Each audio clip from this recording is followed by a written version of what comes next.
This is Gotham TV Podcast on TV Podcast Industries, and we're back in Gotham to chat about the new movie, The Batman. The hell are you supposed to be?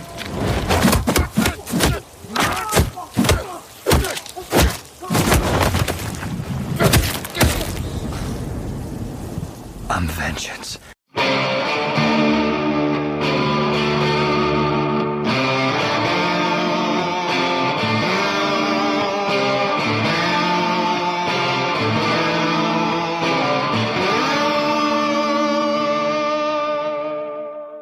I'm David Mazuz, and you're listening to Gotham TV Podcast.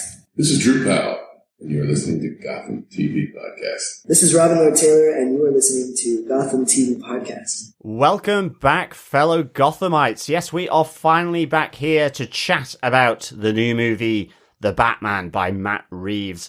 I am one of your vengeful hosts, John. And I'm your other host, Derek. Welcome back, Gothamites. How good is that to say, John? Exactly. Really good. I guess you're slightly less vengeful then.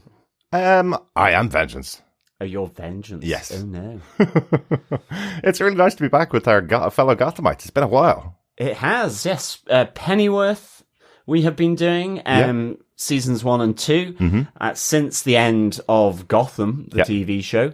And the occasional DC movies that have come out, including all the previous Batmans. That's right. For sure. But yes, we are here talking about The Batman, dark, broody, and noir. Yes, definitely noir. Definitely noir. As John mentioned, if you haven't heard any of our podcasts before, we started out 8 years ago as Gotham TV Podcast. We're now TV Podcast Industries. That's where you're probably getting this feed. But we've discussed all 5 seasons of the TV show Gotham, interviewed most of the cast of that show, covered lots of Batman movies, including the Dark Knight trilogy, Batman v Superman, Dawn of Justice, the Justice League, the animated movie Batman Year One, and most recently, as John mentioned, we have covered both seasons of Pennyworth that are available now. Both of them are now available on HBO Max in the US in preparation for season 3 of Pennyworth, which of course we'll be covering over here on Gotham TV Podcast, or Gotham on TV Podcast Industries. Never sure how best to say that. Absolutely. And let's just go with the flow, whatever comes to mind. But please subscribe to the podcast by heading on over to tvpodcastindustries.com, where you can choose any of your Batman or Riddler-esque podcast catcher of your choice. You can also send in feedback on all things DC, all things Gotham and Batman to feedback@tvpodcastindustries.com. Yeah. And we are over on Facebook as well. Head on over to facebook.com/groups/TV Podcast Industries. Yes, please do. We are a little later than we normally would be covering a Batman-related movie, aren't we, John? Yes, but life has gotten in the way in a good way. In a good way, yes. My family were visiting from America for the first time in 4 years, and my nephew is a massive comic book movie fan and asked specifically could his uncles John and Derek go to the cinema with him to watch The Batman. So we held off for a week. Went to see it at 9:30 at night in Cineworld in Dublin. Quite late to see a 3-hour movie, especially because his uncles are quite old. John and Derek are in our 40s. Speak for yourself. I wasn't expecting that I'd be able to make it through a full 3-hour movie, but this was a really good film. Yes, definitely was. Really in the wheelhouse of detective comics, especially emphasizing the detective. It really felt like a detective movie in such a good way, and really lent into the mob, into the GCPD, you name it. It really was dark and gritty. I did really like it a lot, the aesthetic. Yeah, and it was great to see it with the whole family. It's very unusual that I have our whole adult family together to go to the cinema to see a movie, and it was a good one to choose. Definitely, and the straw poll afterwards amongst the whole group was definitely a big thumbs up. Really enjoyed the movie, and certainly it was more just the heat of the cinema. I think, absolutely, and the lateness of the night. Yeah, and the lateness of the night, but everyone seem to really, really enjoy it. So we hope, fellow Gothamites, you have been to see The Batman and you really, really enjoyed it as well, because we are going to get into our spoiler-filled discussion of The Batman. Derek, what are some of the details for The Batman? Oh, I'm so excited to talk about this movie. The movie was directed by Matt Reeves. Matt Reeves, probably best known for his work on Cloverfield, Let Me In, Dawn, and Rise of Planet of the Apes. You know, that is some pedigree of movies. I think I've liked every single one of those movies when I saw them. And I think I've seen every one of them in the cinema as well. Yes, yeah. He's really got a great CV here in the movie world, for sure. Definitely, and as writer of the movie, obviously this is his concept brought to life. Also written by Peter Craig, the second writer on this movie. He got a start on the excellent Boston-based movie The Town with previous Batman, Ben Affleck. Yes. It's all getting very Batman-y. It is.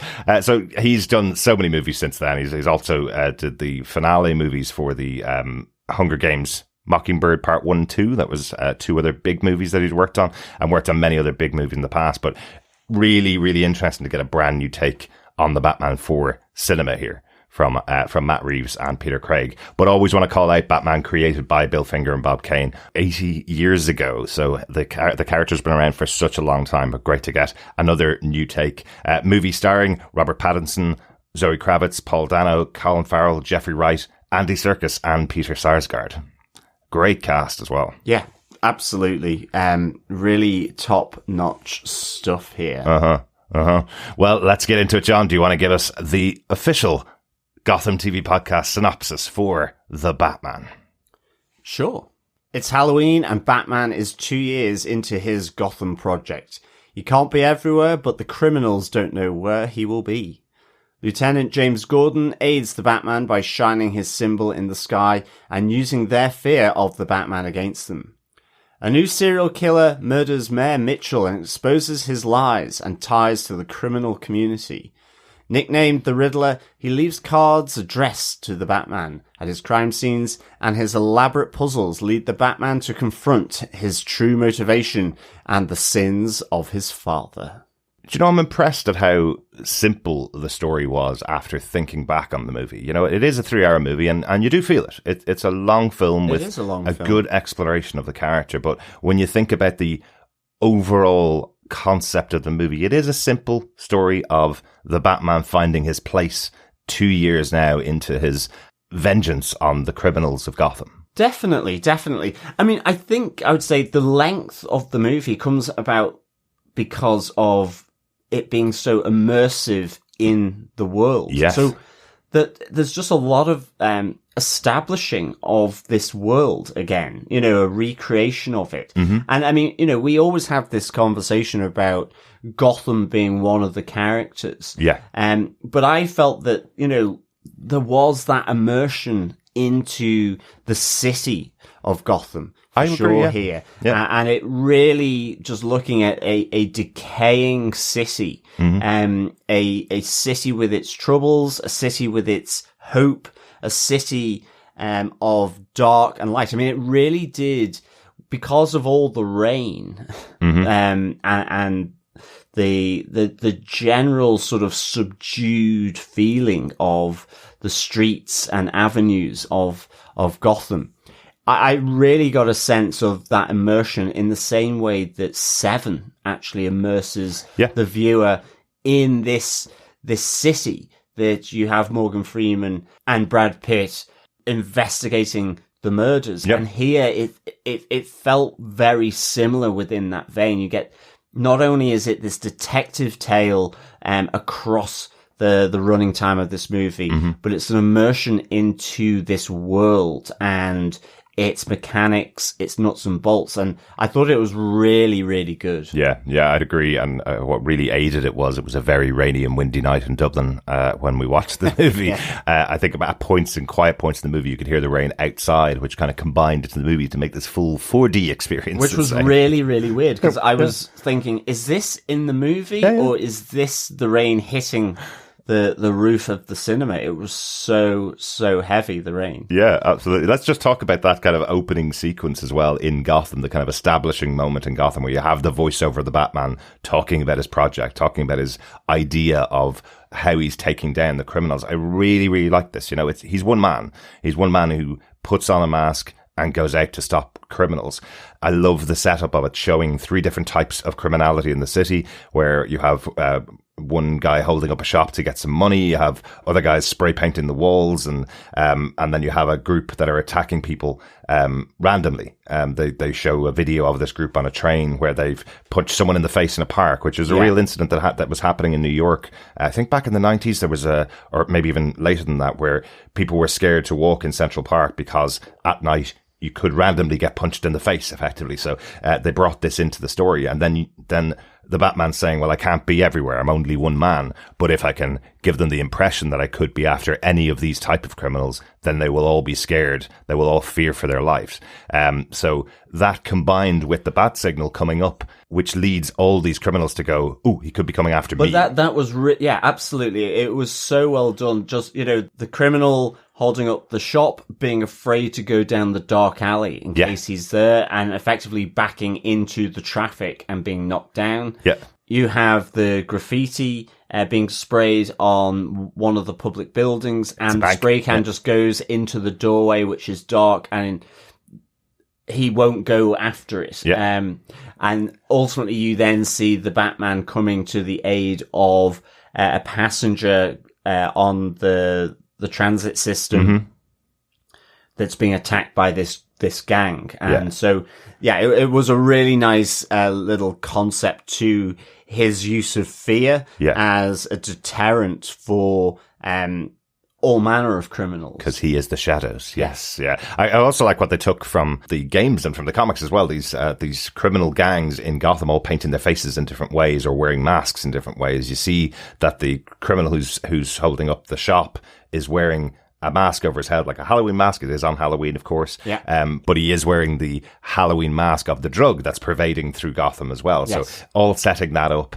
The criminals on the train all having their faces painted to show they're part of the gang, and the guy who's being initiated into the gang wearing half of that face, showing that he's not a full member yet until he attacks this innocent passenger of the train. Then he will become a full initiate into this gang. But I love that this is how they build up the mythos of Batman in this world of Gotham. I thought it was really, really, really great setup at the beginning of this movie. Yeah, definitely. It was a really nice little sort of lead in to this movie for sure. Yeah. Will we talk about the Batman in our first kind of general point itself? Because another new Batman here. We've had Batman played by many, many actors over the years. Bruce Wayne played by many actors over the years. We've talked about him many, many times.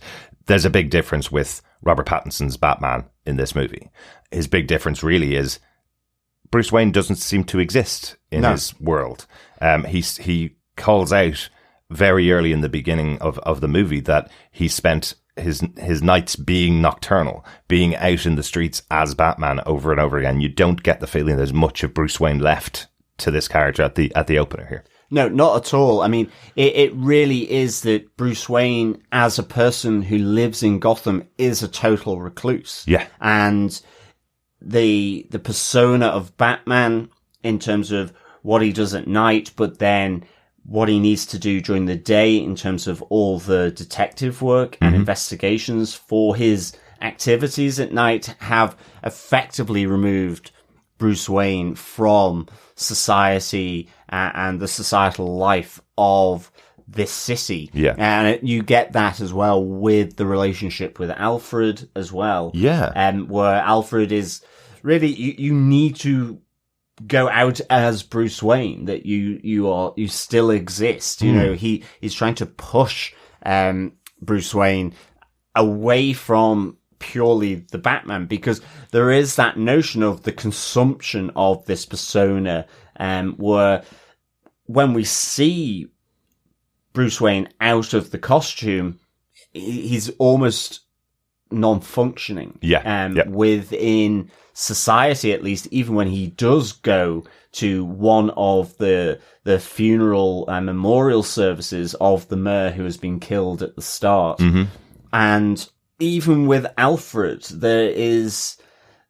it's less about this team. Yes. And more about Alfred picking up and helping him with the work. But ultimately, there's a lot of talking to and trying to carouse order force him to do things as Bruce Wayne, not as Batman. So it's a really kind of interesting dynamic here. Absolutely. Because it's not it doesn't feel warm in the sense that you sense Alfred is looking after him. Absolutely. Yeah. And you know that it's coming from a place of love, caring, and filling that void of the loss of Bruce Wayne's parents. But it's almost like it's not reciprocated from Bruce Wayne. Bruce Wayne seems very detached, very goth, actually. Well, absolutely, to be honest. Yeah. But he does live in Gotham. Yes, he does, but very detached. And so it's almost that Alfred's personality, him being in the real world,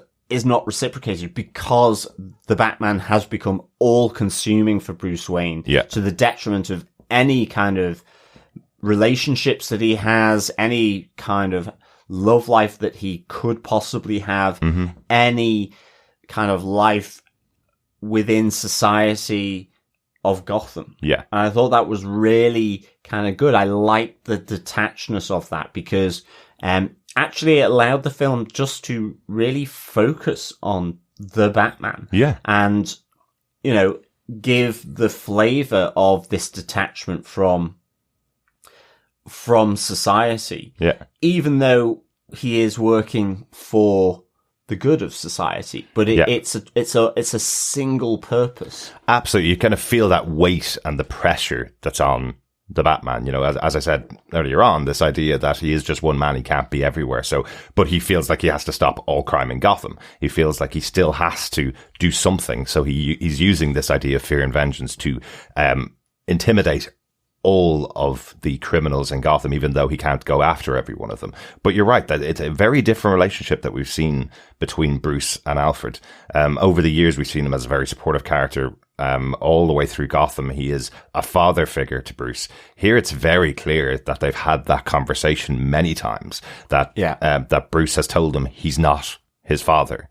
Alfred was never in a position to be his father. He never wanted to have kids. We've talked about him on Pennyworth. He's a very independent character in there, and you're kind of wondering how he gets himself into this position of being a father figure. But in this case, he's not a father figure to Bruce. He's a person that taught him and trained him and worked with him. But Bruce is constantly rejecting him as his father. He's not looking at him for that kind of support. And I think it kind of makes sense for this situation. It's almost been imposed on Alfred Pennyworth to be his father because he has no father and mother after they get killed. But Alfred's there to take that responsibility on. But he's not trained as a father. He's not a person that would expect to be a father figure. No, he's had no experience as an of himself in fatherhood. But I think it is that.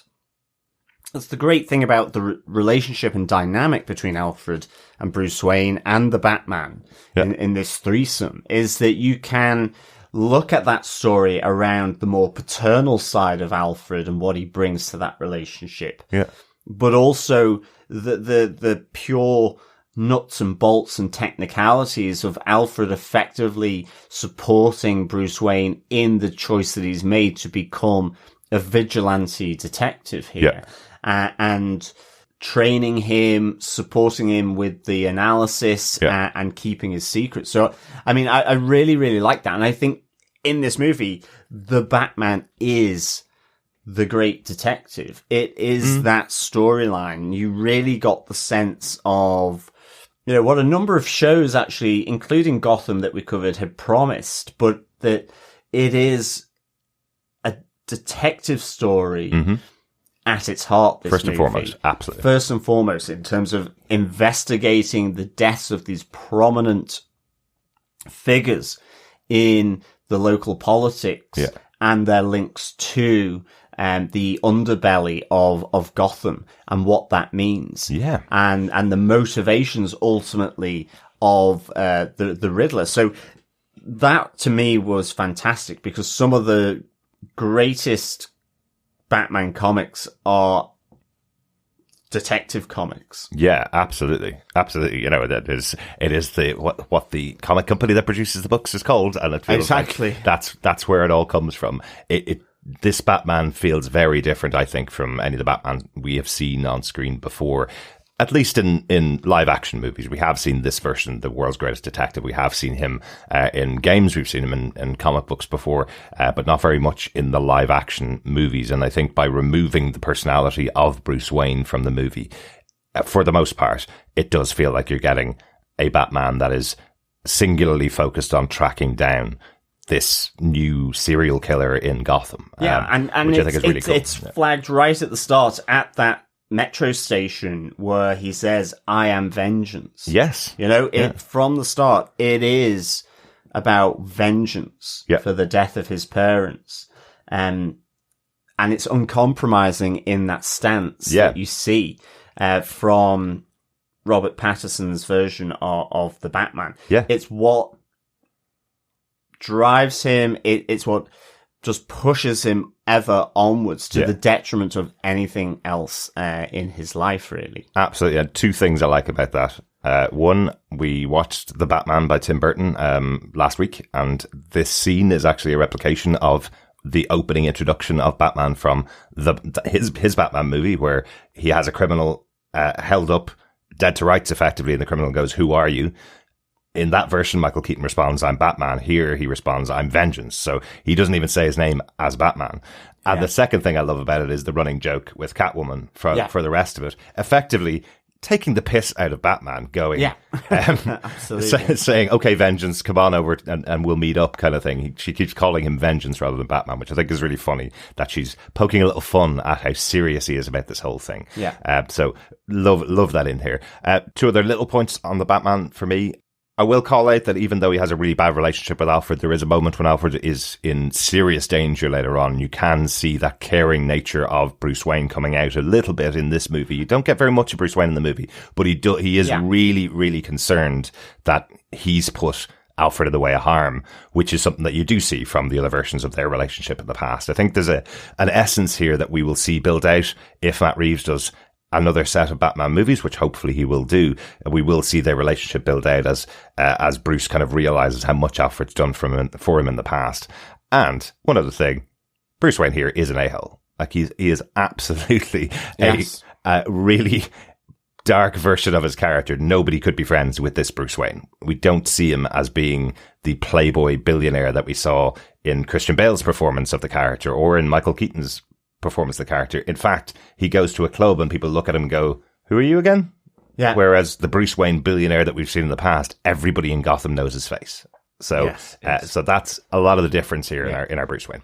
John, anything else on the Batman? Yeah, I think it's also just, you know, there's not unlike say maybe Nolan, where I think Nolan was justifying a lot of the tech and stuff being used here by the Batman, and that was great. Yep. You know, there isn't really anything like that here. You know, there is, his suit very much feels like it is not only just bulletproof, but it dissipates the blast as well. You know, depending on the gun being pointed at him better at times than other times. And it feels like there's a little, you know, bit of picking up on the dispersive, energy absorbing tech that was shown in Zack Snyder's Justice League. Yes, actually, I caught that. You know, and so, but I like that. You know, there is a set. He uses gadgets as kind of a stun thing on his arm. Yeah. He's got the grappling hook and so on. But I actually feel as though it's a little dialed back, and I like that. Yeah. In the same way, I think his vehicles feel dialed back. I mean, you think of the tank that was the Batmobile in Christopher Nolan's story, and with the Batpod. Here, the bikes and the car are very sleek, seem almost fragile in terms of being able to deal with any blasts, but aren't. And I loved the Batmobile here. The engine, the grunt of it was just phenomenal. But even that chase, with where it's chasing down Penguin. But even that really squeal of the engine when it's warming up when it's being introduced, that scream of it almost is something that would strike a little bit of fear into the heart of your villain that you're chasing down. The one it reminded me of was the muscle car in Jack Reacher. Yes. That scene, and we'll probably talk about it a little bit later on, the scene where he's chasing down the Penguin, it felt really realistic. It felt like he was driving a muscle car here, not a tank. Which is able to crash everything out of the way. It feels something really different for the Batmobile, and Batmobile is always really important in these movies. What way have you got it? What way does it feel for the character of the Batman? This Matt Reeves version of the Batman is a much more grounded character. Again, which we always thought when you look back in the Dark Knight trilogy, grounded was the way that we always described that version of Batman. And here again, Matt Reeves stripping it back even further to a more realistic, a character that if you had money at your disposal, you could probably build this version of the Batman again, which I like as his take on it. Yeah.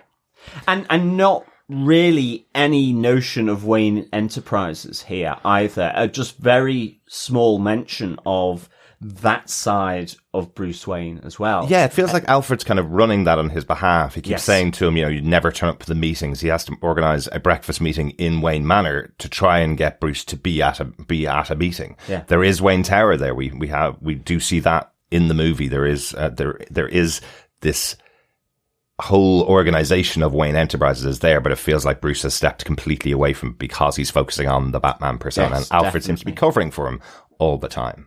And no Wayne Manor either. It is, or at least not in this movie. We have Wayne Tower. It's right in the heart of Gotham. Yeah. Still very gothic. But the Batcave seems to be under the city. Yes. And much more industrial as well. Like an old goods yard or underground goods tunnel that is abandoned and has been retrofitted for the purposes of the Batman. Exactly.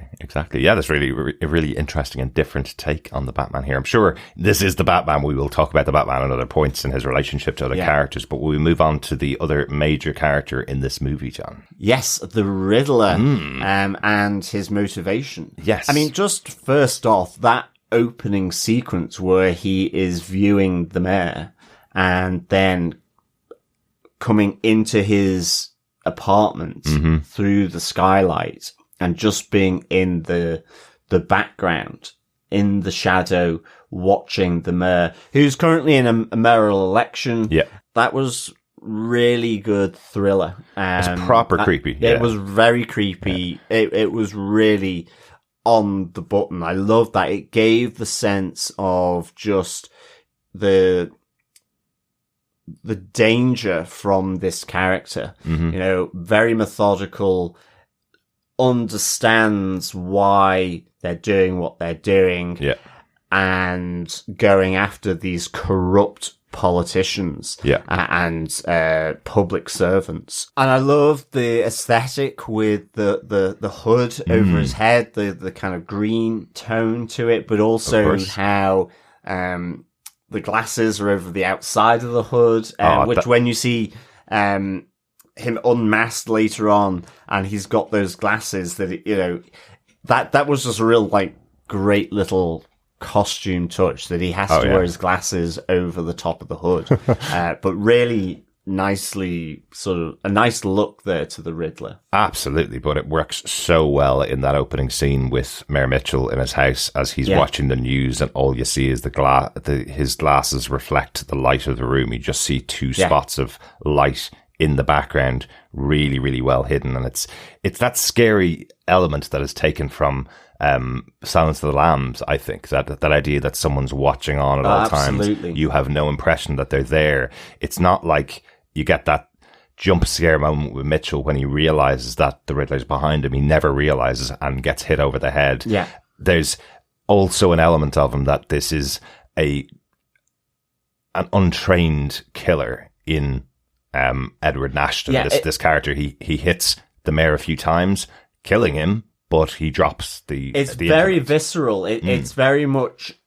It's almost like a panic attack on the mayor. It's planned, I don't mean a panic attack in terms of him having a panic attack, but it's just as the attack goes, it's the panic of not having done this before. Yes. And him having to just really make sure that he lands the first clout, and to make sure that he has taken out the mayor, because actually, if it comes to an actual face-to-face fight, he's not entirely sure whether he'll be able to finish the job. It's like, I've got to get this done in one go, otherwise I might not be able to do it. Exactly. And I really like that feeling. The other thing, as I was saying, where he is viewing the mayor in his apartment, and I like the nod where we see that again, but it's actually the Batman looking at Selina Kyle in her apartment. Yeah. And I to begin with, I was thinking, oh, is this the Riddler?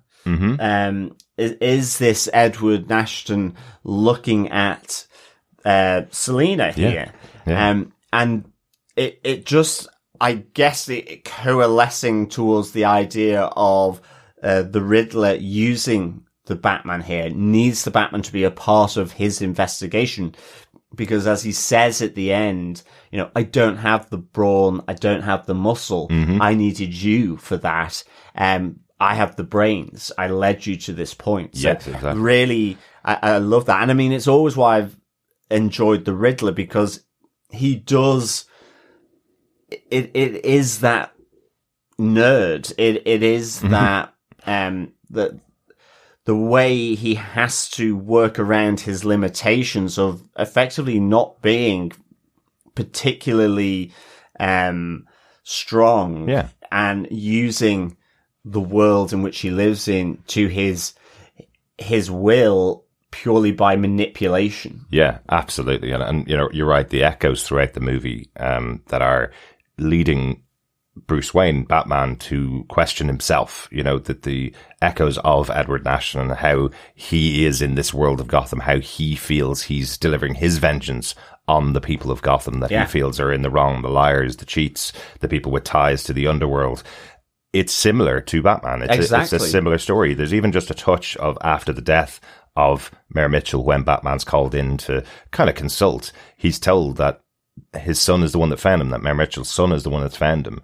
And you can see a great look from Batman of, well, that's kind of how I started. That's where I began, was me being at the death crime scene of my parents. And this is the vengeance that I came up with, So he's always considering his position in this world of Gotham. Definitely. And I love that. I love that rather than showing Thomas and Martha Wayne being shot and all that flashback again, it's done through the acknowledgement of another kid being in the same position as him. Exactly. I really, really enjoyed that. Yeah. I thought it was a great way of bringing it in a different way, really fresh, not just simply showing that again, as we've seen it done so many times. Yeah. So that was really excellent here. And also just with, because, as you say, because the Riddler effectively, and what the Riddler is doing and what Batman is doing are the same, other than possibly the killing from the Riddler. Yeah. It's that Edward Nashton thinks that the Batman will be on his side through this. And on the moment where they're face to face at the GCPD, once the Riddler has been captured, and Bruce Wayne as Batman just totally quashes that notion with Edward Nashton, and you see him just screaming out, the incomprehensible idea that what he's doing to root out corruption, show these criminal links between the mobsters and the elected politicians, the lies that are being propagated through the renewal program brought by Thomas Wayne. In a sense, it gives a sympathetic notion to what the Riddler is doing here. Yeah.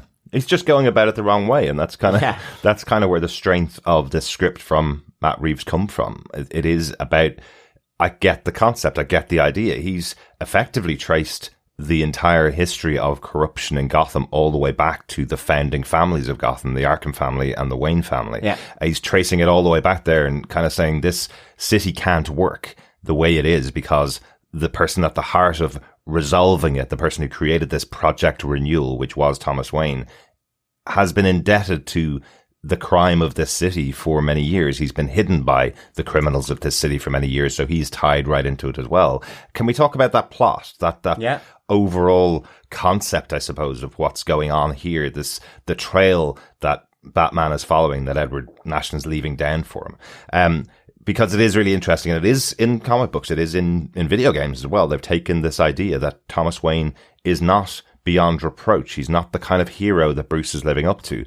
Bruce's innocent ideal of his father when he was 8 years old and his father was killed, his innocent ideal that his father was someone that was there to save the city of Gotham, is shattered here by Edward Nashton saying that actually his father used the criminal element for his benefit as well, when it was going to be revealed the history that he had, his wife Martha's mental illness, the connection that he has to the underworld. When all of that was going to be revealed, effectively his father called in a hit. Now, it is brushed over a little bit when we have that conversation between the Batman and Falcone. Falcone says to him, your father asked me to take care of it, so I did, which means he chose to murder the journalist who'd found out all of this information about Thomas Wayne. It feels like Thomas didn't send a hit out on the guy, but he got what he was expecting, I suppose. Yeah? Yeah, definitely. With Falcone as well, Falcone has... is grateful to Thomas as well, saving his life when he's shot. And it's that interconnections, the meshing of polite society with the criminal underbelly, even the Renewal Project, that, it's this huge charitable foundation, which ultimately all the corrupt people are skimming off and using to clean money or to pay for their lifestyles. And that it's not simply going into, the areas that it is required in Gotham. And it's to the point that nothing's really getting better. I mean, actually, when you put the two aside, it's almost like Batman's is the sticking plaster over a gaping wound. Yeah. And what Edward Nashton is trying to do here is to get to the root cause of why Gotham is just descending into chaos, criminality, and that, innocent people can't actually feel safe and go about their lives. And again, it's that real big contrast between the two. And almost the dichotomy of it, that actually the person who ends up in Arkham Asylum is, yes, I'm not saying he's not crazy, I'm not saying his methods are wrong, but the person ending up in prison and behind bars and in the mental asylum at Arkham is the person who is trying to do ultimately what you could argue, the shining politician is looking to do. Bella Real, the other mayoral candidate. Yes, absolutely. But it's just his methods are all just different. Yeah, she's effectively attacking the concept of Project Renewal, saying it's never worked. It's been there for 20 years and nothing's getting better. We now have a masked vigilante walking the streets, beating up criminals because this can't cope with the amount of crime happening. Exactly, and because this project isn't working. So it's a good analogy that you have there, that he's trying to effectively rip the plaster off, which is Batman. He's trying to say to him, you need to think about this in a different way. Everything that's been going on in the city has been controlled by this group of people who are skimming off Project Renewal and had been working with your father beforehand. Even the current mayor, the reason why he's in power is because he took down Sal Maroni, but actually Sal Maroni was a fall guy for Falcone. He took him out, put everything on Sal Maroni and put him in prison. So again, love that mob stuff. We saw that a lot in the first couple of seasons of Gotham. It does feel like a lot of those great comic books from the 80s where we had the mob bosses being really heavily involved in the storyline of Batman and the formation of Gotham. And by the end of the movie, there's no real mob bosses left except for Penguin. All the major mob bosses are dead now and gone from the city. So we're in that similar position that we were third season of Gotham, I think, when we had lost all of the mob, and now we just had those crazier vigilantes out there. And we have, Edward Nashton, his background as well is a forensic accountant. So he's followed the money in terms of figuring out what is going on, the links between the different levels of society and the notion of the fall guy that is Maroni and the rat that is Falcone in terms of ratting out Maroni, but all just a cover for maintaining the status quo around Project Renewal. So it's really good. And I think, that confrontation of that idea as well, that we see in the prison, because Edward Nashton does go after Bruce Wayne because he is the progeny of Thomas and Martha. Whether he attends or not, is still, controlling interests in Wayne Enterprises. Exactly. It is part and connected in with this Project Renewal, and he's going after Bruce Wayne.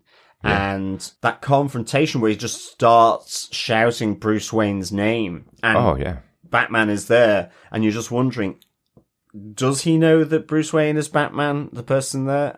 It was really good. Well, more so, Batman himself is looking at this guy on the opposite side, going, "This guy is really smart. Has he already worked out that I'm Bruce Wayne? Is that what's happened here?" I really like this, and it was a great question from my nephew after we came out of the cinema, where he was kind of going, "Why did the Riddler just sit waiting for Batman in the coffee shop? Why did he wait for the police to pick him up in the coffee shop?" And when you're watching the movie, you're wondering, is his plan to take everything down? No, he wants to now work with the Batman. He's gotten to the point where he's revealed and exposed everything that he needs to reveal and expose, and now it's time to take everybody down, and he needs the muscle of Batman. He feels he's on his side.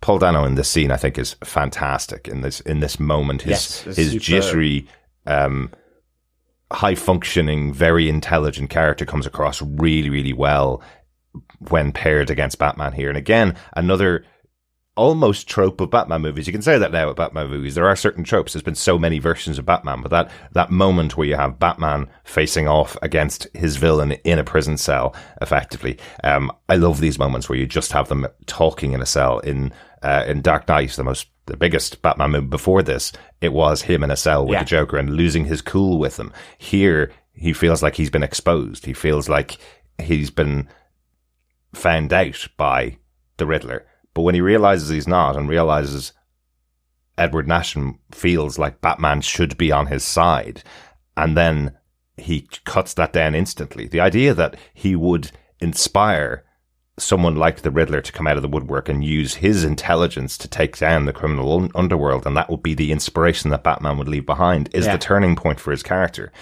And when he tells him no, the absolute primal scream that comes from the Riddler, who has been setting this up for such a long time, is fantastic. The idea that he's just at this final hurdle has fallen, and that's the end of his plot, at the end of his plan. He does still have another big plot to take out all of Gotham, which is still going to play out, but he believed he was going to be on the right side of things. He was on the side of the Batman. He thought he had an ally in Batman, and Batman would absolutely understand what he's done. And maybe the Batman does, but not how he's done it. And that's the point. Or, I mean, it's difficult to know, because you wonder whether this would be brought up in a second film, to connect in, because with the Batman, it's that realization of what his father is and how he has enabled it. Maybe he's not always been as deep in the muck as other public figures, entrepreneurs and businessmen and so on with the criminal underworld. But it's that Thomas Wayne is no white knight here. He is not clean of any of this and has enabled it. Exactly. And kept it enabled, hasn't spoken the truth to that power like we have seen in Christopher Nolan's version or earlier versions, Yeah, absolutely. So that's the thing that's really interesting here. Well, Wayne Enterprises is still facilitating this project renewal and has been for 20 years without questioning where it came from, where the funds are going to. It almost is that pushback to Bruce Wayne going, maybe if you had concentrated on your business, we wouldn't be here now as a city. Maybe if you hadn't just stuck on a mask and got out and punched criminals in the face and you had looked at the finances, looked at the money, maybe we could have sorted this out and we couldn't be in a place where Gotham is now. And that's why the target is set on Bruce Wayne by the Riddler. Yeah. I think the other big thing here around Edward Nashton and the Riddler is ultimately as well, is he, Edward Nashton that is that other version of the Riddler? Or, there's Edward Nygma as well. Is he actually the Riddler? Oh, is he actually that? Because theory time, yes. There is, so the question or the theory is whether Edward Nashton in this movie, is the version that we see as Tommy Elliot in The Hush, this breaking down the barriers of the public servants, the business people, the philanthropists, with the criminal underworld. Because, there is references, they kept me hushed. There is also that final scene where, Edward Nashton is in Arkham Asylum, and there is the prisoner in the cell next to him, who ultimately says, "Riddle me this." He does. I know there is the laugh at the end, and so then I was going, is that manic enough for it to be the Joker? But in the first instance, that character is congratulating this person for the riddle trails that have gone through this whole movie, and that's a really good, first curtain call. Let's move on to Act 2 and riddle me this. So is Edward Nashton here the Riddler in this world, or is he the Tommy Elliot in this world? Yeah. Tommy Elliot in comic books was a childhood friend of Bruce Wayne's. Yeah. His father worked with Thomas Wayne, and in the movie calling out the journalist being Roger Elliot, who was murdered, and you're kind of wondering why this character of Edward Nashton is so consumed by this particular investigation. Because ultimately he's an orphan that is in one of Wayne Enterprises' orphanages and facilities. And specifically the one where Thomas Wayne, on his mayoral trail, announced Project Renewal for the city. Yeah. So it feels like he may be connected to Roger Elliot in some way. Yeah. That there's some connection there with this character, Roger Elliot. So that makes the guess that he could be Tommy Elliot, this character that turned into Hush. Hush is a character that covers up his face with bandages, similar to the way that Edward Nashton wraps people in duct tape in the movie here, similar to how he kills his victims and covers them in the duct tape. So there's definitely a possibility. Definitely. And I would love this twist. I'd love the idea that Matt Reeves has laid this all out for us as fans of the movies, to think that we've just seen the Riddler in this movie and that we've got Barry Keoghan, the Irish actor, as the Joker at the end of the movie. And then the twist on it is that actually we just saw Hush throughout this movie, and he's the inspiration for the real Riddler, who'll be played by Barry Keoghan in a future movie. I would love if that were the twist, that we're not getting to see the Joker in the next movie. Joker seems to always be teased. If he's not in the first movie, he's teased for the next movie. I'd love if this tease was actually, we're teasing a different villain. You just read it slightly differently. Absolutely. Yeah. And the laugh from that other cell, sat in the cinema, you're going, okay, does this have that cadence? Does it have the manicness of a Joker laugh? And I was kind of like thinking, I think it probably does. But it's the fact it went on for long laughing, enough. But there's so many other breadcrumbs that suggest other things. And I think, is it more important about what he says to Edward Nashton here? And I think riddle me this is the classic line from the Riddler. It is. And as I say, is coming from the other cell, not from Edward Nashton's cell. And as I say, the laugh is coming from both of them. It's not the Joker laughing and Edward Nashton not knowing what's going on. Both of them are laughing about the idea that there's a possible comeback story here that Gotham's going to love. And maybe they're becoming friends, and maybe there will be inspiration for a future Riddler in the future. I love it. I think it's an interesting theory. I really liked the idea of this pairing of Batman versus this character of the Riddler in the movie. But if the theory is correct and it's Hush, hey, that was just as good too, right? Yeah, definitely. Let's talk about some of the action beats in the movie. Not a very action-heavy version of the Batman here. No, definitely not. But there are some great moments of action in here. The opening fight sequence, or the early fight sequence against the gang at the train, I thought was really realistic. It felt like he was using his massive armor as his way of taking out each of the individual gang members. Yeah, definitely. And there's the club fight as well, where it's similar kind of fighting style. Again, it felt very traditional, you know, it was just kind of brawn, really, and knowing that his suit can stand up to a lot here. But yeah, I would agree. Definitely not very action heavy, but interspersed with some good action bits. There's the final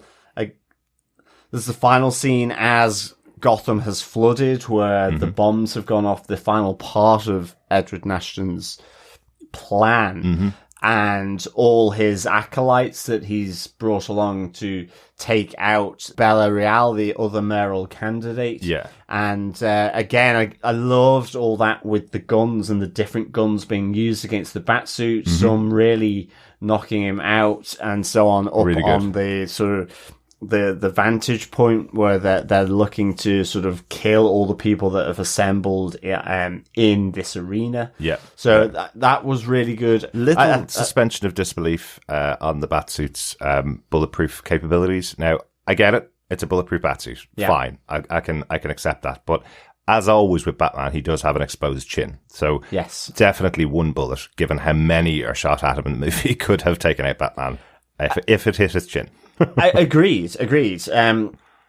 There's definitely the weakness in the Batsuit. But there is one other big action sequence in the movie, and this brings in one of our other major characters in the movie, the Penguin. The chase scene of the Penguin that we talked about a little bit earlier on, where we see the Batmobile in full action mode, and the unrecognizable Colin Farrell playing the Penguin in the movie.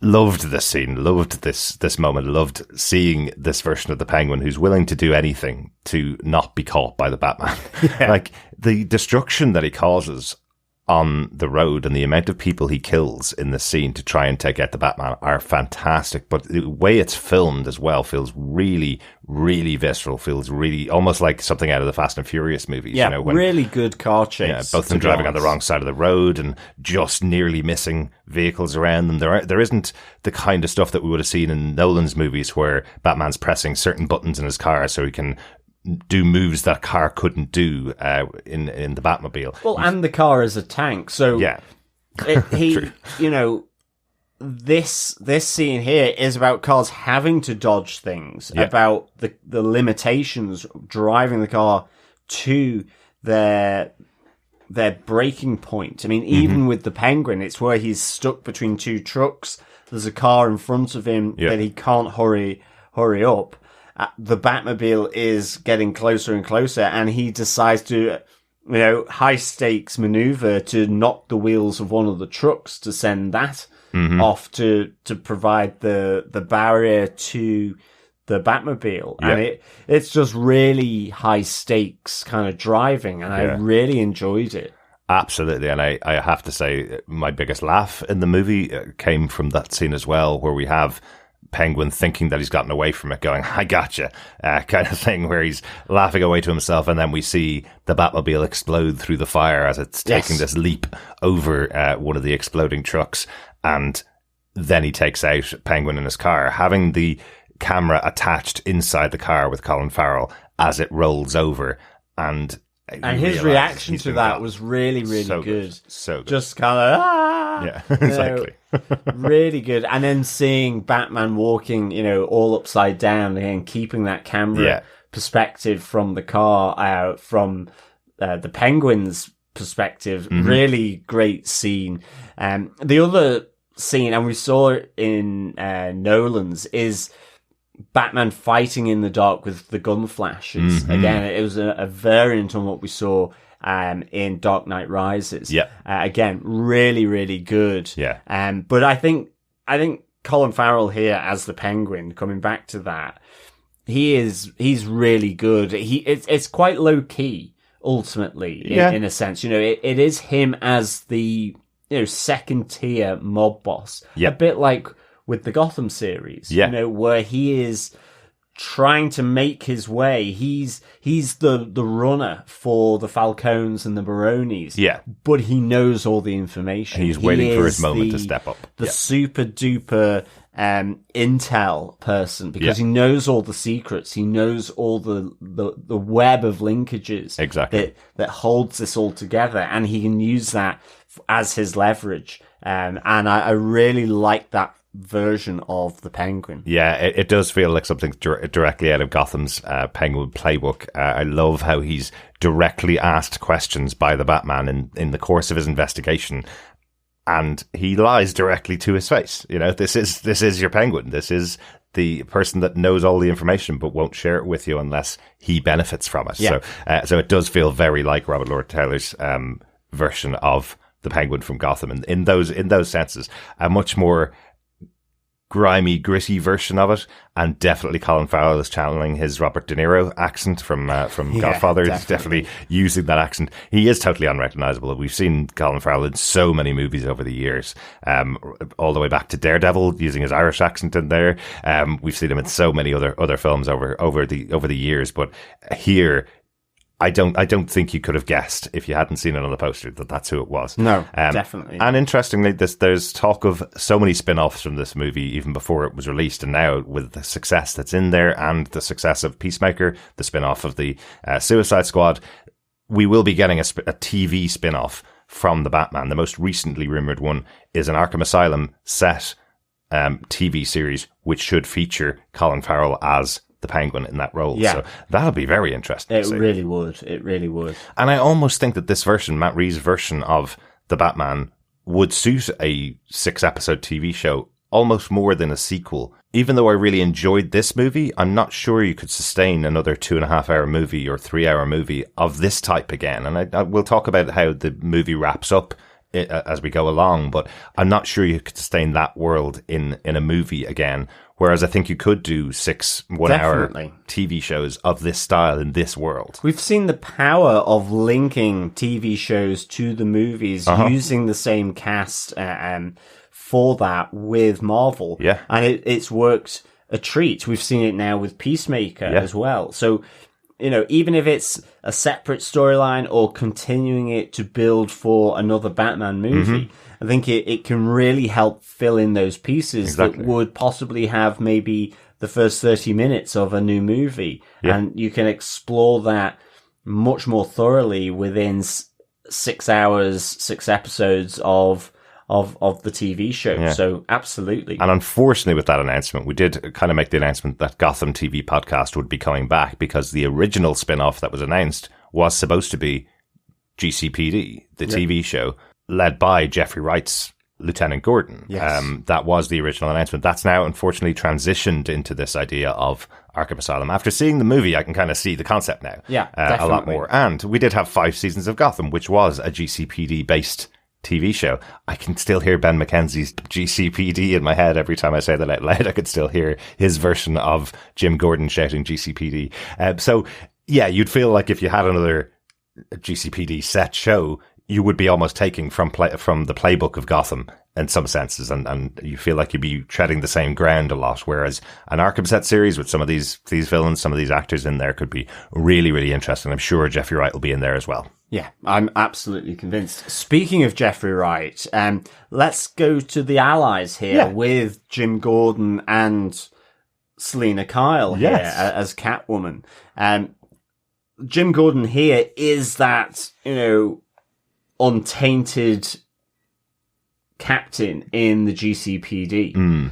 The realization that everyone around him in the GCPD might not be trusted. The one who puts his trust in the Batman is the one that puts his neck on the line with his colleagues, with his superiors, to maintain that channel between GCPD and the Batman, bringing him into the crime scenes. Absolutely. And I loved the call out from the forensics guy about, is this not going to affect the chain of evidence?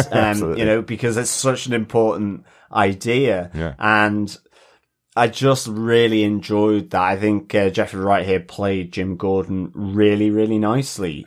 Really well, yeah. Really, you felt the support and the danger that it was putting him in, even though he didn't really come into danger too much. It was more about how his superiors would or wouldn't affect his job. Yeah. And I really enjoyed and the rest of the it. cops in the GCPD, they have a real problem with him allowing the Batman into the police department because he's a vigilante. He's not a member of their team.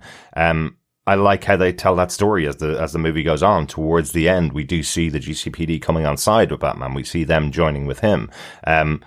But we had seen the former commissioner who is killed by Riddler in this movie. We see him questioning the relationship between Lieutenant Gordon and Batman. We see him pushing back, telling him to get the Batman out of here.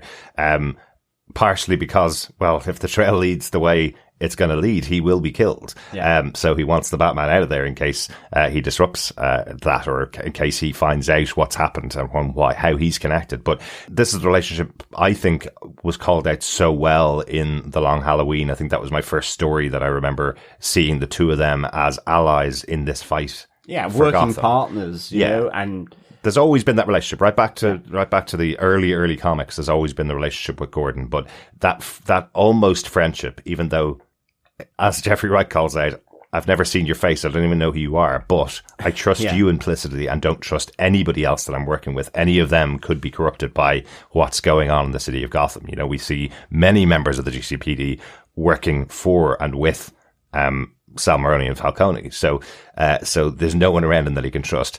Also, great scene from Jeffrey Wright where he's left alone for 2 minutes with Batman and is in his face telling him, punch me in the face. Here's the key. Walk out the left door there, down the hole, and out at the end of the hole to get out of the building. And then that all plays out, and everybody thinks that Gordon's trying to convince Batman to walk away.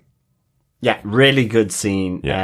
Really nicely played. Yeah. And the subtlety of that scene is really good. And seeing the rest of the GCPD looking in at what's going on, it looks like that conversation that they're having, but in reality, Jim Gordon is telling him how to escape here and to take the key. So, Gordon's I think this is a really nice visualization of him.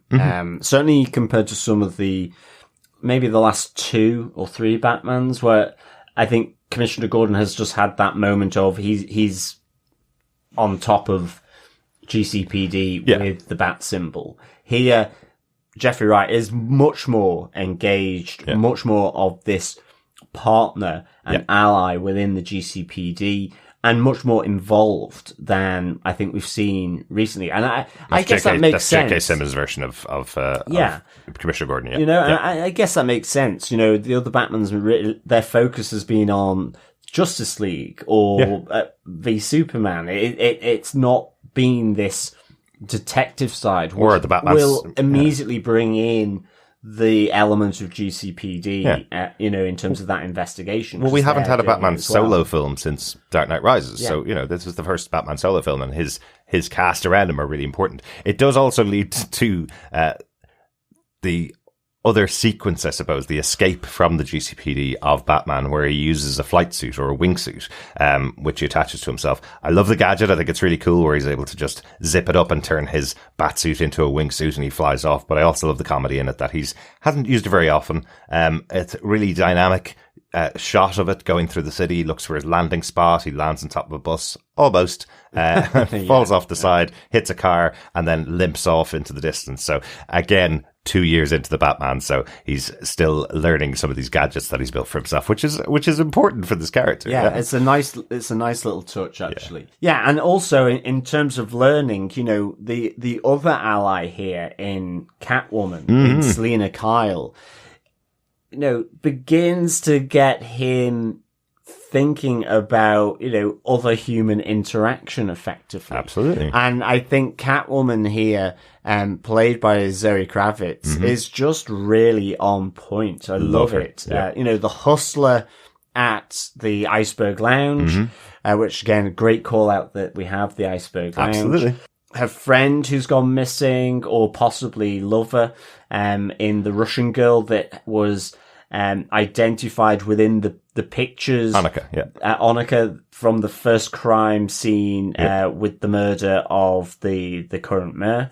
And I liked how that integrates her into Batman's investigation, but that, yes, she ends up being an ally, but she's also like, don't push me around. This is me trying to find out what's happened to Annika. Absolutely. I'm not doing this for you. There's the great moment of her being given the tech, contact lenses so that he can see everything in the Iceberg Lounge, and then the club within the club where the big mobsters and the big public figures meet. Yeah. And in the end, she just takes it out because, look, stop ordering me around effectively. Absolutely. I'm not your servant. I'm not Alfred effectively. Yeah. And so I really liked everything that Zoe Kravitz brought to this role. Absolutely. And I love, again, another callback to the comic book origins or the games and movies versions of Catwoman. I love she's always trying to leave Gotham. it's something really central to the character. That's the first moment that she goes back and meets her partner Annika in the apartment. It's let's get out of here. That's the first time there's an impetus for the character, and from then on, for the rest of the movie, she's trying to leave Gotham. She's not here to save anybody. She's not here to save everybody else. She's here to save herself and her partner from the start. And then when she finds out her partner's dead, the mission is still, I need to get the money to get myself out of this city. So, really enjoyed that. Loved her motorbike and his motorbike. I love those scenes. The moment where she tries to get the money back from Penguin and his gang, Falcone's money, from them. I love that she has a good fight sequence in there as well. Takes out one of his henchmen, and does get one of the bags of money to get herself out of there. I thought that was really good. And the final moment, the choice effectively that Batman has to make. Does he protect his city, or does he go with this new partner? Does he go off with her to a new life outside of Gotham? How that's shown on screen, the final scene of her going out of the city, going to Bloodhaven, possibly, another very big city in comic books, but where she's riding out of the city and he follows her all the way out, and then they have the junction in the road, really symbolic junction in the road, where she takes a left to leave the city and he takes the right to go and become his true self in the city. I thought it was really, really well used to have this character, as important to the movie as she was. She's the one that calls out his privilege as a character, the person born to a huge amount of money, therefore he can take on this project that he has to save Gotham. She has been fighting tooth and nail from the beginning of her life to get everything that she has. Yeah. And I like that she makes him question, like every other character and every other interaction that he has in the movie, that it gets Batman to question who he should be in this world. Absolutely. And it's just a subtlety around this character because, I mean, you could argue maybe not so subtle. Yes, she has the cats, but she's not known as Catwoman. She does know how to break a safe. Yeah. But the outfit is sleek like a cat. The hood of the hat that she has the very subtle notion of cat ears. Yeah. But she's not called out as the Catwoman. This is Selina Kyle. Yeah. She hasn't yet formed that persona. Yeah. Consciously and explicitly as the Catwoman. And I really like that. Yeah, although she does call out, the bat and the cat traveling together. I like the sound of that. But it's in that, it's in that final moment of her saying the bat and the cat. Yeah. But it's not really there in the rest of the scenes. It's her finding out about Onika and, the symbols around her leading to the cat. Yeah, and it's almost like she's looking at him going, well, if you're going to call yourself Batman, well, I could call myself Catwoman, I suppose. Yeah. One final thing for me on Catwoman, on Selina Kyle. I'm a cat owner. I'm not too sure whether if I was a motorbike rider as well, whether I'd put my cat into a box on the side of it. And she had many cats. Yes. So I would presume there's a box on either side of the bike. I presume those are full of multiple cats. Maybe. I think you'd probably get quite a lot of screaming from those cats. On the I side would of the say motorbike. so, right next to the exhaust, for sure. Interesting. I'd love to know, do people, is there a box that you could put on the side of a motorbike to carry a cat? I presume there is, or carry a pet, a pet box, maybe not specifically cats. But anyway, really, really like Zoe Kravitz in this role.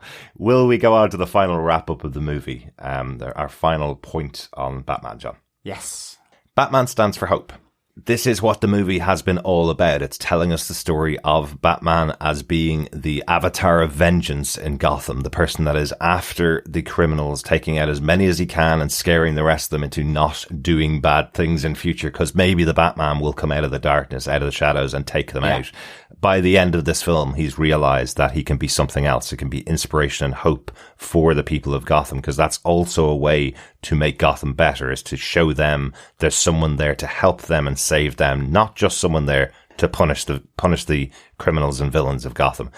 I love this idea. I think it's something that we saw almost at the opposite of what we saw at the end of The Dark Knight, where Christopher Nolan's Batman is saying, I will be the villain to the people of Gotham so they can have something to root against, was the concept that Christopher Nolan landed on at the end of his second movie. Here, well, it's the journey from attempting being the symbol of hope, or using someone else as the symbol of hope, for sure, and that not working out. And you're right, it's becoming the villain for the people of Gotham, if he needs to be. But it's the fluidity of what the concept can be, and it comes in here as well, as you say, with him being very much I am vengeance at the start, with ultimately him recognizing, yes, he can be something else. It's not a one-trick pony. And, he saves the new mayor, Bella Real. He saves the people trapped in the floodwaters. And that, you don't need to be afraid of me. Sort of reaching out with his hand, that symbolic element, and leading them to safety. And I really like that shot of him with the flare and them following him to get to higher ground out of the floodwater. And I even like that touch of the lady that's pulled out of the massive explosion effectively, and she reaches out for some reassurance before she gets taken off by the hospital helicopter. She reaches out for reassurance from the Batman that she's okay.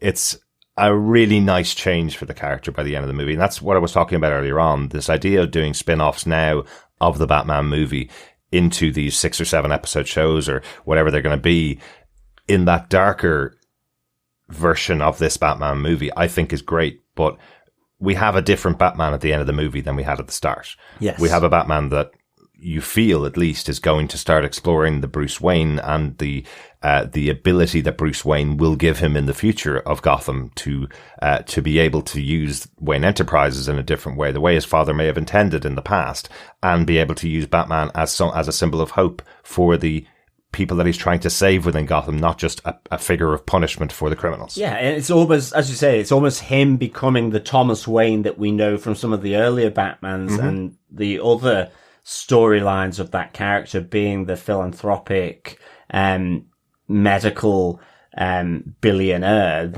that uses it for good, and that is how he sees that he can implement the Project Renewal, or in something entirely different that he's learnt, and from the mistakes or just the way his father has been. Yeah. So yeah, it is definitely different here. And I think it's a great journey that we get, for this character. Yeah. And hopefully he's going to be a lot kinder to Alfred in the future as well. Yes. Let's hope. Yes. Yeah, there was that moment when he learns the history of his family from Falcone, who lies to him and says Sal Maroni was the one that killed his family. And then he goes and instantly confronts Alfred, who's been blown up and he's in hospital. By the Riddler. You know, he's in hospital, he's recovering, and he challenges Alfred, the person that's been taking care of him for 20 years since his parents were murdered, and challenges Alfred and goes, you lied to me for this whole time. You could have told me who it was that killed my parents. You could have told me how they were involved in the Falcone Maroni, and what they were doing with them.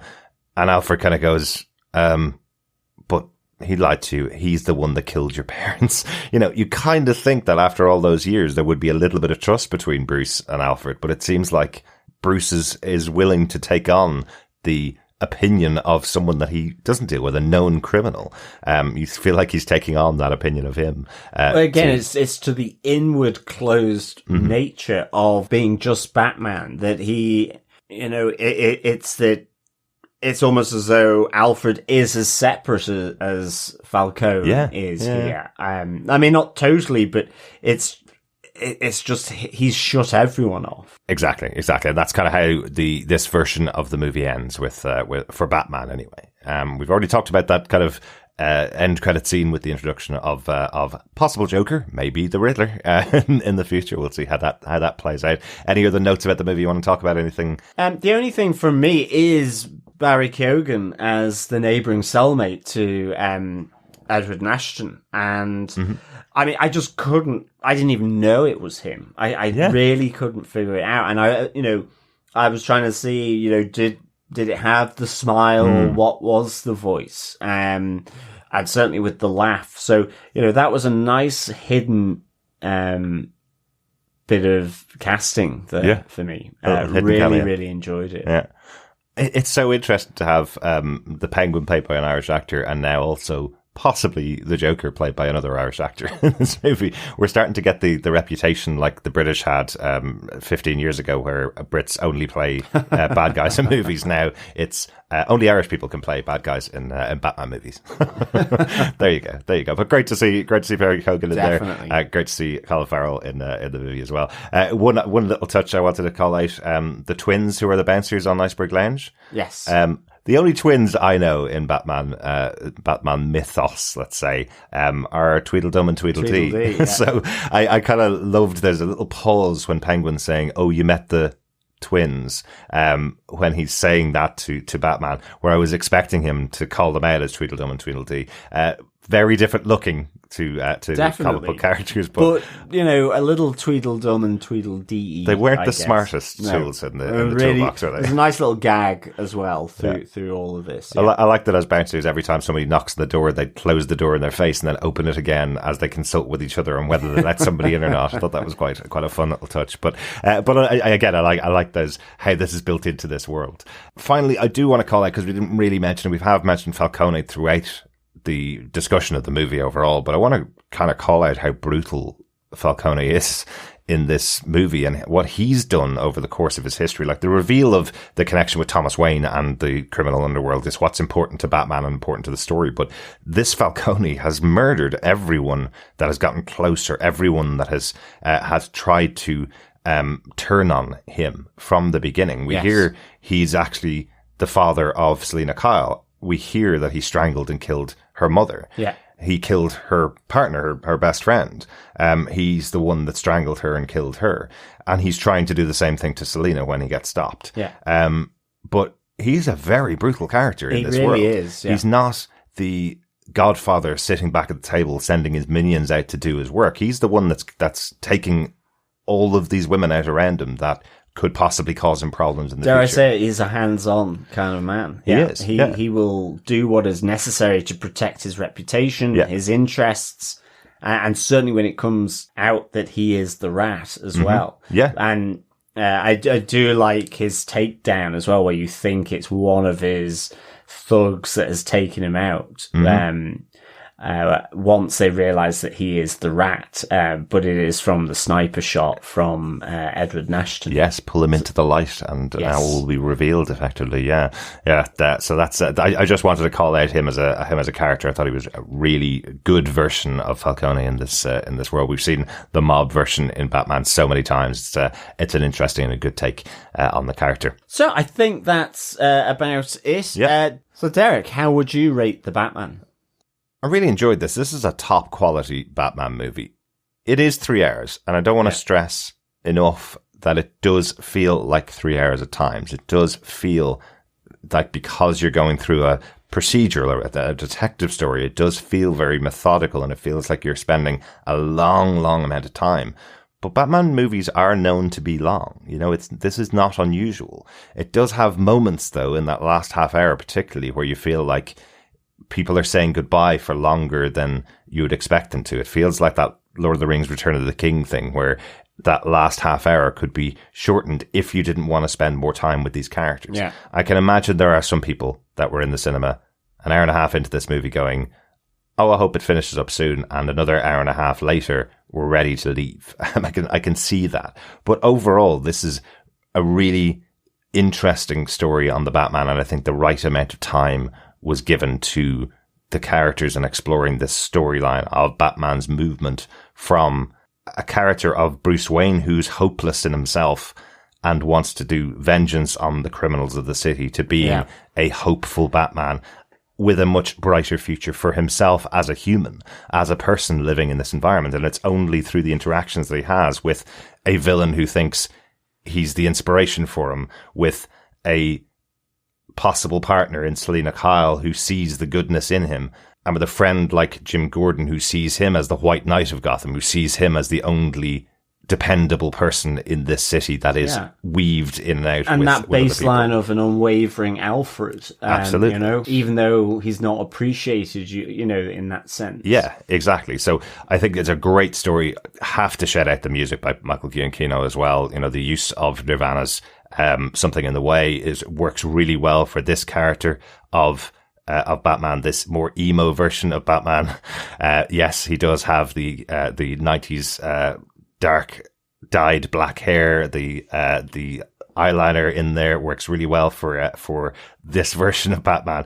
But the incorporation of that Nirvana song into the actual Batman theme works really well. You feel like you're about to hear the song for the third time, the opening strains, chords of Something in the Way, and it's moving into your Batman theme. I think that works so well from Michael Giacchino. Really, really good job. So another thing we hadn't called out in this podcast that I wanted to make sure I got in. But overall, I really enjoyed this. I don't want to put him up against the Nolan trilogy. I love the Nolan trilogy. I've watched it so many times that they're unassailable as their own trilogy. But I did want to see a new Batman solo movie, and Matt Reeves has done a great job of doing another great entry into the Batman universe with this version of Batman. Great job.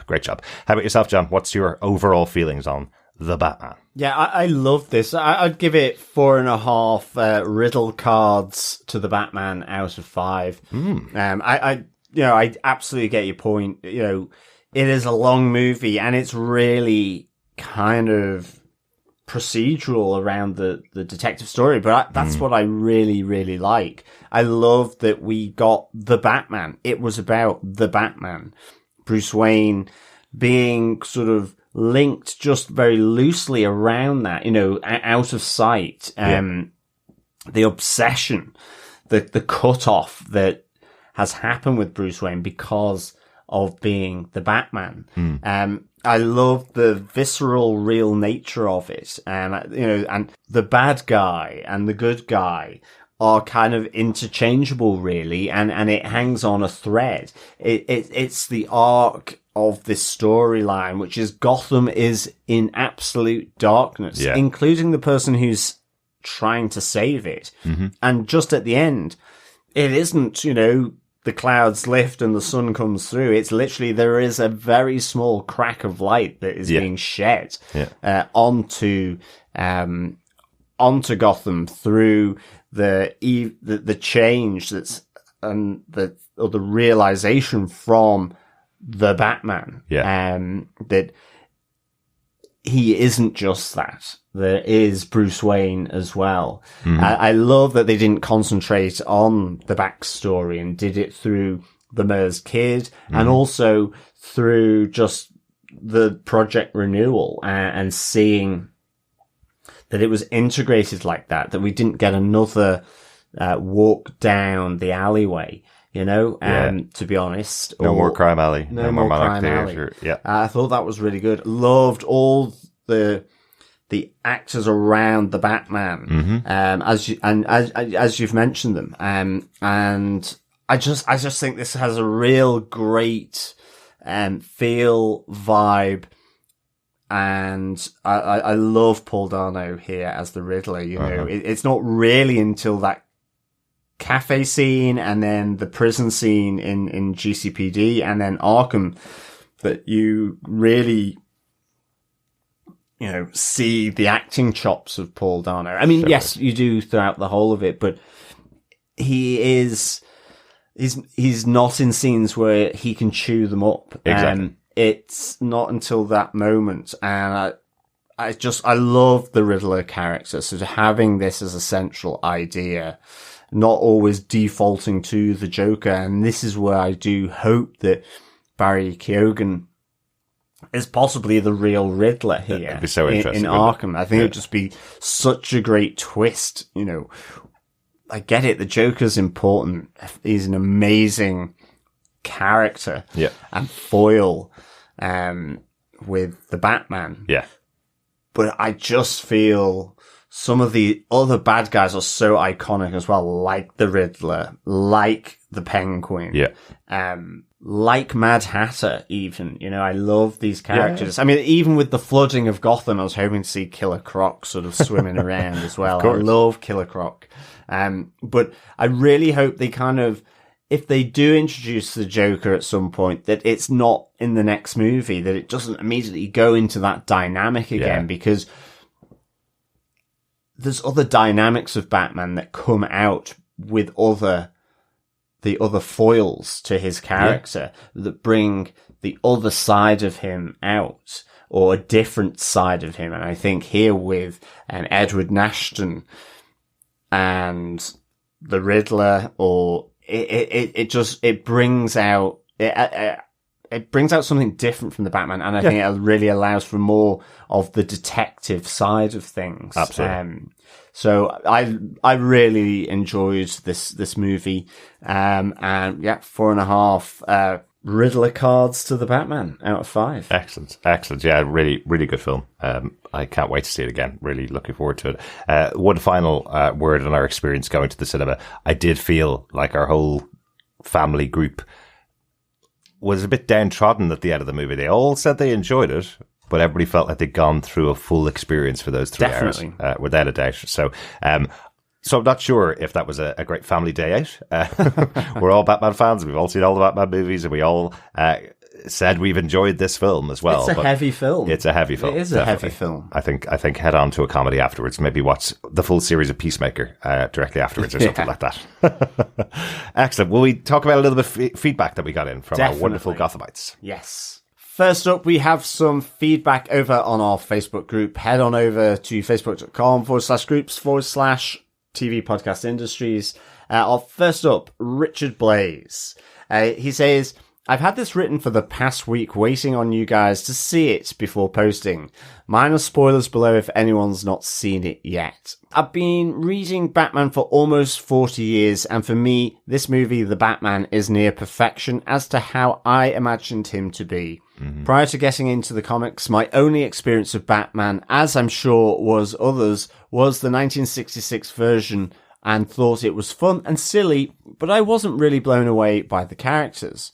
The first Batman comic I read, and I can't remember the name of it, had Batman and Robin being terrorized in their Batcave, with booby traps being set and messages being sent by someone who clearly knew the identities of them both. During the story, Batman and Robin investigate what's going on at the Batcave, as well as still looking after Gotham. In the end, and spoilers, it turns out it's Bruce Wayne threatening them because Batman is spending too much time in the Cape and Cowl and not allowing Bruce to live his life. My approximate 10-year-old brain was blown away at this psychological take on a comic character and loved how the story unfolded like a detective tale. I'm lucky or unlucky to be old enough to remember the time when Batman was becoming the Dark Knight with the original series of Year One, The Dark Knight. And it was great to spend so much time in my local comic shop reading these tales. I just wish I'd bought them. When Batman 89 was released, I spent 3 hours queuing to get in. I still wasn't first in the queue, something that still annoys me today. And whilst I enjoyed it, there wasn't enough Batman in it for me. Yeah. Batman Returns gave us a bit more Batman, but it was underpinned with odd-placed comedy and some seriously dark tones. Batman Forever I saw with my then girlfriend, now wife, and though I really didn't like the neon version of Gotham or the overtop villains, it felt there was a decent film to be had behind all of that. Batman and Robin, there are literally no words. In between all of these, I was hooked on the Batman, the animated series, and spin-off films. Batman Begin was released during the year I got married, so took my wife along to see it. She promptly fell asleep about halfway through, but suddenly I was hopeful again that I might see more Batman on the big screen. The Dark Knight was very, very good. I do feel it suffers from an overburden of story arcs and set pieces, but it's still enjoyable and one film I find really difficult to skip if I happen upon it. Totally agree. The Dark Knight Rises, not the best of the three, as the time jump and having Batman retired spoils his overall mission of saving Gotham, and he's barely in it, which frustrates me. And whilst the Nolan trilogy is good, I've always thought it comes across as a very white middle-class Batman in Gotham. You never really see the dirt or the violence that is happening. You never feel that the residents are in danger. And of course, my beloved Gotham. I could write many, many posts about why I loved it and still do. But back to the Batman. For me, it finally gave me what I wanted. Batman front and center and in almost every scene, doing what he does best, investigating. Not using daft gadgets or souped up pieces of space-age equipment, but breaking codes and looking for links. Each character felt like they were straight from the comics. The Riddler was finally a menacing, unhinged villain on screen, rather than a leotard-wearing numpty. Though doubt he will win any awards for his singing voice. Absolutely. Just like Chris. Gordon was brooding, tired, wary, and on the edge of quitting. Yeah. Catwoman was straight from year one. Her look, her speech, her mannerisms were straight off the page. Totally. Penguin, straight from the Arkham games, and a real devious behind-the-scenes kind of character. Yeah. Been listening to the Joe Pistone, Donnie Brasco podcasts and how the Mafia operated in the 1970s and 1980s. And these kinds of wise guys in Gotham with Falcone felt like they were straight from that era. Absolutely. Gotham finally felt like this living, breathing cesspool of crime, injustice, and just downright wrong-uns. The music was so on the money. To have it pump out at every opportunity and to build in intensity as he arrives really gives that sense of dread.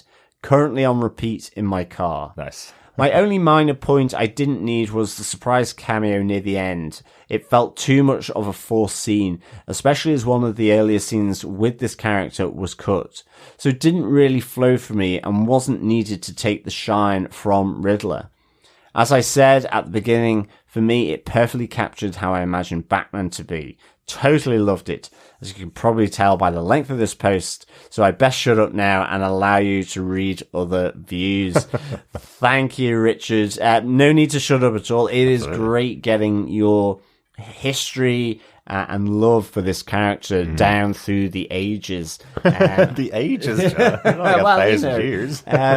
For sure. And then just how this movie really connects in with your own view of what the Batman gives. And I'm totally in with you around the investigative, making the links, making the connections. And I think it's something that the Riddler can do so well just because of how he goes about doing his own crime, which is laying those breadcrumbs to be thought through, considered, linked together to get what the crime is all about and who is responsible here.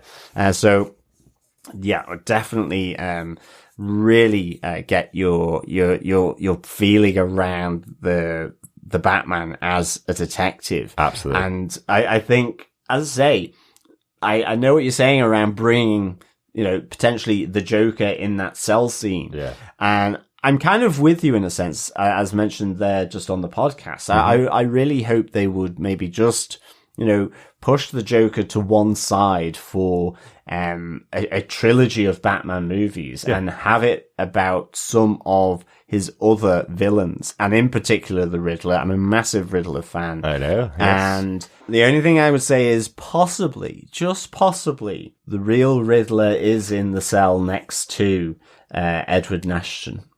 Hush. Yes. Or Hush. Yes, I would love that idea. Who knows? Richard, so great to hear from you. We know you've been listening to us right the way back to our Gotham days. Thanks so much for staying with us as well. And thanks for holding off on sending in your thoughts until we'd seen the movie. It's great to hear your thoughts. I wonder, did Richard's wife go with him to this movie, or did he know that she fell asleep during Batman Begins, yeah. That maybe this wasn't. But she could have had a good old snooze in this one as well. So you never know. Yes, she might have. She might have fallen asleep on this one. Thanks so much, Richard. Yeah, thanks so much, Richard. We also have some feedback from Mike Malone, also on our Facebook group. He says, I really enjoyed it. So much Batman, so little Bruce Wayne. I believe that will balance out in future installments as he learns that hiding behind the mask of billionaire Bruce can be as helpful to Gotham as the Bat. The performances were all top-notch. Standouts for me were Zoe Kravitz and Jeffrey Wright, as was the design, direction, score, and action. Was it too long? My bladder says maybe, but I'm not sure what I'd cut from the movie. My teenage daughters really connected with the white male privilege aspect of the story and Selina's point of view. I appreciate that we can walk away from the same movie with different takeaways, but the same ultimate enjoyment from the story. I hope future installments follow Bruce's growth while continuing to explore Batman's relationship to Gotham and diving deeper into his rogues gallery. Big thumbs up from my household. Thanks, Mike. Yeah, there's so much here to chew on, isn't there? I think that's one of the great things about the movie being as long as it is. It only feels long the first time you watch a movie. I always find that. The next time you watch it, it's kind of, I find more things to explore. I can focus into certain sections of the movie next time. So with a movie like this 3-hour version of the movie, it'll be interesting to see it again and take more time over it myself. Yeah, absolutely. And yeah, I think it's great that the different views coming out of this and still enjoying the film. Yeah. It shows the quality of the film. Absolutely. For sure. And totally with you again around diving deeper into the rogues gallery of Batman. Oh, absolutely. I think, there's so much potential there, and beyond just the phenomenal potential that you can get from the Joker. Yeah. So I'm hoping that laugh is maybe not indicative of it being the Joker. Yeah. For sure.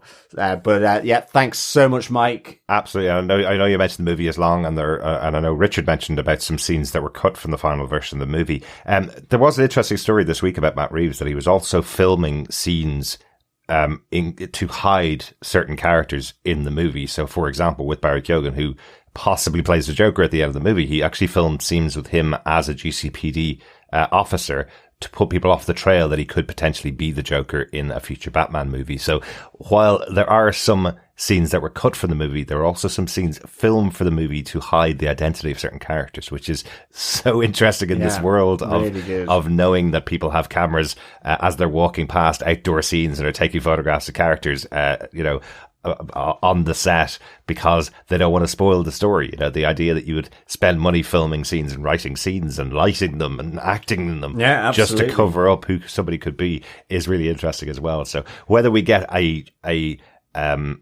Zack Snyder type cut of this where it's 5 hours long and loads of extra scenes are put into the movie, or whether all of those scenes are just going to be on a Blu-ray showing you the kind of things that Matt Reeves filmed, to hide the identity of characters, that'd be quite interesting too. Hopefully, it's the second. It's the outtakes or the deleted scenes. Yes, yeah, hopefully. But if there's more to add to the story, I'd be happy watching it as well. So, thanks for your feedback, Mike. Yeah, thanks so much, Mike.